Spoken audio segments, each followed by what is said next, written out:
Notice రాకుండా తప్పించుకోలేవు. ఇంకా చాలా కేసులు వేస్తాం నీ మీద.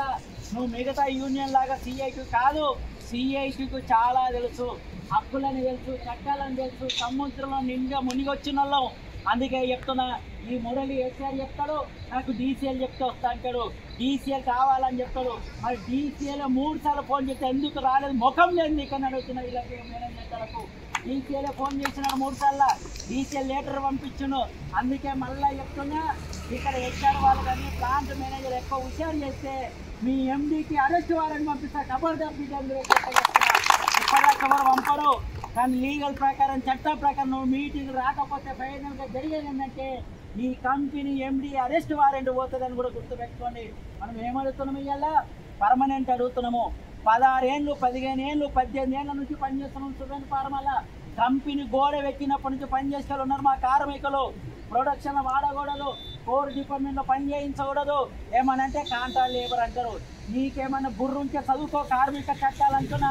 కాంట్రాక్ట్ అని దేనంటారు? 2 రోజులు పని ఉంటే కాంట్రాక్టు, వారం రోజులు పని ఉంటే కాంట్రాక్టు, నెల రోజులు ఉంటే కాంట్రాక్టు, 10 ఏళ్ళు ఉంటే కాంట్రాక్ట్ అనడు. దాన్ని బుర్రుంటే తెలుసుకొని చెప్తున్నా. అందుకే ఇవాళ మా కార్మికులందరినీ ప్రొడక్షన్ చేయించుకోవాలని, కోర్ డిపార్ట్మెంట్లో చేయించుకోవాలని అందరినీ ఖచ్చితంగా పర్మనెంట్ చేయాలి. చేసినాక నిన్ను వదిలం బిడ్డను కూడా చర్చ చేస్తున్నాం. అంతేకాదు ఈఎస్ఐ లేదు, పిఎఫ్ లేదు, వాష్రూమ్ సరిగా లేవు, తాగడానికి నీళ్ళు లేవు, సైకిల్ స్టాండ్ లేదు, బైక్ స్టాండ్ లేదు, మహిళలకు సపరేట్ రూమ్ లేదు, చాలా సమస్యలు ఉన్నాయి. ఇంక్రిమెంట్ లేదు, బోనస్ లేదు, అనేక సమస్యలు ఉన్నాయి. అందుకే మనం 17-18 డిమాండ్ల మీద మెమోరాండం ఇచ్చినాం. అందుకే మేనేజ్మెంట్కి ఇలా హెచ్చరిక చేస్తున్నాం. మేము ఎప్పుడు చెప్తున్నాం, మీకు మస్తు టైం ఇచ్చినాం. మీ పై అధికారులు కూడా అప్పీల్ చేస్తున్నాం. ఇప్పటికైనా సరే మా సిఐక్యూతో మాత్రం పెట్టుకోవద్దని వాళ్ళకి హెచ్చరిక చేస్తున్నా. మేము వదిలేటోళ్ళం కాదు. చూసినా కదా సిగాచిలా మేనేజ్మెంట్ ఎంట పడితే ₹1 ఇప్పించగలి చేస్తుంది. మేము సిఐతో వాస్తవానికి సిగాచిలా. అందుకే చెప్తున్నాం, నువ్వు ఖచ్చితంగా రావాలి, మా కార్మికుల సమస్యలు పరిష్కారం చేయాలి. ఇప్పుడు మేము శాంతియుత పద్ధతిలోనే, మేము చట్టాలకు లోబడే మా డ్యూటీ అవర్స్ కాకముందుగా ఈ 10 నిమిషాలు పావుగంట చేస్తున్నాం. ఇంకా మా పోరాటాన్ని ఉధృతం చేస్తున్నాం. అందుకే మీరు అందరూ గుర్తుపెట్టుకోవాలి, ఎటువంటి హెచ్చరిక చేస్తున్నాము. మా సమస్యలు పరిష్కారం చేయకపోతే, సుగంధ ఫార్మా కార్మికుల సమస్యలు పరిష్కారం చేయకపోతే ఈ పోరాటాన్ని పాచమాడ ప్రాంతాల్లో పెద్ద ఎత్తున చేస్తాం, జిల్లా స్థాయిలో చేస్తాం. అవసరమైతే హైదరాబాద్ ఈ ఎండీ ఆఫీస్ ముందుకు వచ్చి ధర్నా చేస్తామని కూడా హెచ్చరిక చేస్తున్నాం. మిగతాలాగా బయటపడటం కాదు, వండటం కాదు.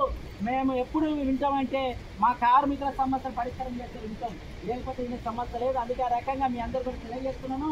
మనం ఇప్పటికి ఎంత టైం ఇవ్వాలో అంత టైం ఇచ్చినాం, ఎంత ఓపిక పట్టానో అంత పట్టినాము, నోటీసులు కూడా ఇప్పించినాము.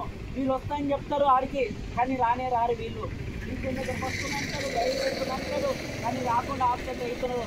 అందుకే ఎన్ని రోజులు రావాల్సిందే, సమస్యలు పరిష్కరించాల్సిందే. ఏదో జేసీఎల్ దగ్గర అని మాట్లాడుతారంట, ఏదైనా కావచ్చు, కానీ మా కార్మికుల సమస్యల పరిష్కారమైన మీరు అందరూ పోరాటాలు కూడా సిద్ధంగా ఉండాలి. పోరాటం సిద్ధంగా ఉండడం కోసం ఈ నిరసన గుర్తు పెట్టుకోండి. మనం మొదటి స్టెప్ వేస్తున్నాం. అందుకే వదలం వీళ్ళను. సమస్యల పరిష్కారం అయితే మీరంతా కూడా మన జెండా నీడలో పోరాటం సిద్ధంగా తెలియజేస్తూ అవకాశం. ధన్యవాదాలు.